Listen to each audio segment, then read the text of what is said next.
Assalamu alaikum second year biology students. Today we are continuing your chapter number 22 chromosomes and DNA and our topic is genes and genes locus. अच्छा first of all 19th century के अंदर ग्रीगर मैंडील ने हमें jeans की understanding के ऊपर एक theory दी थी या एक उन्होंने एक आइडिया दिया था। उन्होंने जो है वो जीन्स को एज अ फैक्टर जो है वो रिप्रेजेंट करा और एफर्ट करा, ठीक है, और इसको लेटर्स के ज़रिए इन्होंने सिम्बलाइज्ड करा। सबसे पहले इन्होंने ही जो है वो इस कॉन्सेप्ट की हमें शुरुआत दी थी कि ट्रेड्स जो है वो किस तरह एक्सप्रेस्ड होते हैं। ट्रेड से मुराद कोई भी ऐसी चीज़ जो आपकी बॉडी में आपको रिप्रेजेंट कर रही है, यानी कि आपका आई कलर, हेयर कलर, सही है, ये सारी चीज़ें हमारे ट्रेड्स के अंदर आती हैं। तो इन्होंने ही हमें जो है वो कॉन्सेप्ट दिया था ट्रेड्स का कि ट्रेड जो है वो किस तरह फैक्टर्स के अंदर कंट्रोल हुए हुए होते हैं, एक्सप्रेस हुए हुए होते हैं, ठीक है।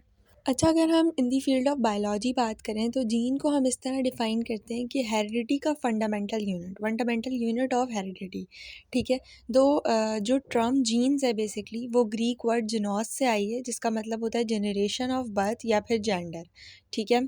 अच्छा, 20 ईयर्स लेटर यानी कि अराउंड 2 डिकेड्स आफ्टर मैंडील्स वर्क, मैंडील के काम के बाद विलियम जोहानसन ने इस टर्म को जीन का नाम दिया, ठीक है। इन 1906 हमारे पास एक जेनेटिस्ट थे विलियम बैटसन और एडवार्ड स्ट्रेसबर्गर, ठीक है। इन्होंने क्या करा, टर्म पेंगीन हमें इंट्रोड्यूस कराई फिज़िकल और फंडामेंटल यूनिट ऑफ हेरिडिटी को डिस्क्राइब करने के लिए।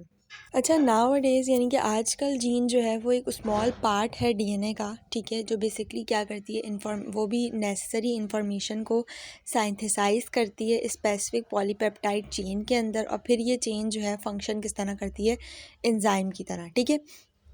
साथ साथ किस चीज़ में कंट्रीब्यूट कर रही होती है, जो स्पेसिफिक रिएक्शंस होते हैं लिविंग ऑर्गेनिजम्स के मेटाबॉलिज्म के, उनके साथ साथ ये कंट्रीब्यूट कर रही होती है, ठीक है।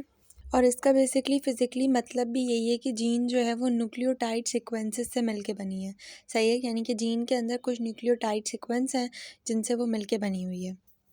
इन न्यूक्लियोटाइड्स का काम क्या है, ये जो न्यूक्लियोटाइड्स हैं ये बिल्डिंग ब्लॉक्स हैं, सही है, जो हमारी जेनेटिक इन्फॉर्मेशन को इनकोड करते हैं जीन के साथ।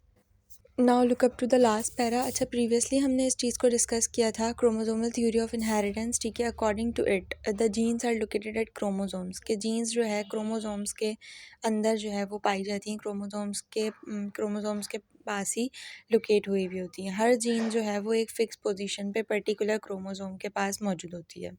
अच्छा, बेसिकली ये जो जीन की क्रोमोसोम्स के ऊपर पोजीशंस हैं, हम इसको जीन लोकस कहते हैं, ठीक है ना। हमें ऑलरेडी ये बात पता है कि जो बोथ पेरेंट्स होंगे ऑर्गेनिज्म के, वो क्या करेंगे, एक एक सेट क्रोमोसोम्स का जो है वो देंगे, और फिर जो है वो 2 सेट्स ऑफ क्रोमोसोम्स यानी कि डिप्लॉइड सेल्स हमारे पास बनेंगे, सही है। In this way her cell के पास जो है वो एक क्रोमोसोम का पेयर मौजूद होता है, ठीक है, और वो हर पेयर मैटरनल और पैटर्नल क्रोमोसोम होता है, यानी कि मदर और फादर से आया हुआ होता है। अगर हम इन क्रोमोसोम्स को अगर ये क्रोमोसोम्स मॉर्फोलॉजिकली सिमिलर होंगे और उनकी सेम जीन होगी, यानी कि ये दिखने में सेम हो, इनका आर्म सेम हो, तो फिर हम इनको होमोलोगस क्रोमोसोम बोलते हैं, ठीक है। और अगर ये मॉर्फोलॉजिकली डिफरेंट होंगे और इनकी डिफरेंट जीन लोकी भी मौजूद होगी, तो फिर हम इनको क्या बोलेंगे, हेटेरोलॉगस क्रोमोसोम बोलेंगे, सही है। अब अगर हम बात करें होमोलोगस क्रोमोसोम की, सही है, तो कोई भी ट्रेट की जीन कोई भी पर्टिकुलर लोकस पे यानी कि क्रोमोसोम की पोजीशन पे वो सिमिलर भी हो सकती है, डिफरेंट भी हो सकती है। एग्जाम्पल के तौर पे अगर हमारा स्किन कलर का कोई जीन है, ठीक है, वो अगर सेम जीन लोकस पे दोनों क्रोमोसोम्स पे मौजूद है, यानी कि दोनों क्रोमोसोम्स पे हमारी स्किन कलर का जीन एक ही जगह पे मौजूद है, सही है, तो वो क्या हो सकता है, it may be of black colour on both or it may be of different colour. हो सकता है कि वो ब्लैक कलर के 2 जीन्स मौजूद हों क्रोमोसोम्स के ऊपर, या हो सकता है कि वो डिफरेंट कलर के जो है वो क्रोमोसोम्स मौजूद हों, सही है, ब्लैक और वाइट, इस तरह से। ये जो अल्टरनेटिव फॉर्म्स है ना जीन्स की ट्रेट के ऊपर, सेम जीन लोकस पे, इसको हम अलील्स बोलते हैं, यानी कि 2 अल्टरनेटिव फॉर्म्स, अलग अलग फॉर्म्स, ठीक है, यानी कि एक वाइट और एक ब्लैक, सही है। ये जो 2 अलग अलग फॉर्म्स हैं जीन्स की हमारे पास किसी भी ट्रेट की जो क्रोमोसोम्स के ऊपर मौजूद हैं, जीन लोकस पे मौजूद है, हम इसको क्या बोलते हैं, अलील्स बोलते हैं। हमारे पास जो मेंडल था उसने जो है वो 2 अलील्स 4 ईच ट्रेट यानी कि हर ट्रेट की 2 अलील्स उसके पास मौजूद थी, उसने देखा था। उसने क्या चीज़ ऑब्ज़र्व करी, 7 ट्रेट्स जो है वो ऑब्ज़र्व करे पीसम प्लांट्स में, ठीक है? और 2 अल्टरनेटिव फॉर्म्स जो है वो हर ट्रेट की वहाँ पे मौजूद थी, सही है? फॉर एग्ज़ाम्पल अगर हम बात करें length of the Pisum plant, ठीक है? अगर हम लेंथ की बात करें कि लेंथ है पीसम प्लांट की, सही है, ये भी एक ट्रेट है ना, इसकी 2 अल्टरनेटिव फॉर्म्स हैं यानी कि टॉल्फ एंड डॉर्फ, ठीक है? एक टॉल होगा एक डॉर्फ होगा। ये दोनों जो है वो डिफरेंट जीन्स के ज़रिए कंट्रोल्ड हुए हैं, ठीक है? ये जो अल्टरनेटिव फॉर्म्स हैं ये सेम जीन्स लोकस पे मौजूद होंगी, सही है, ऑन होमोलोगस क्रोमोसोम्स। इनको हम क्या बोलेंगे, अलील्स बोलेंगे, यानी कि 2 अल्टरनेटिव फॉर्म्स सेम जीन्स पे मौजूद हों, होमोलोगस क्रोमोसोम्स पे मौजूद हों, यानी कि सेम पेयर पे मौजूद हों, उनको हम क्या बोलते हैं, अलील्स बोलते हैं। Now it is found that many traits have number of alternative forms, not only two like Mendelian traits.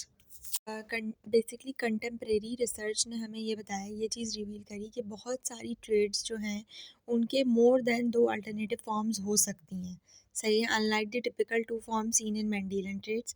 यानी कि मेंडेलियन ट्रेड्स के अंदर तो सिर्फ 2 फॉर्म्स हमें दिखाई गई थी अल्टरनेटिव, ठीक है, लेकिन बहुत सारी ट्रेड्स की मोर देन 2 अल्टरनेटिव फॉर्म्स हमारे पास हो सकती हैं, सही है, ज़रूरी नहीं है कि सिर्फ 2 ही हों।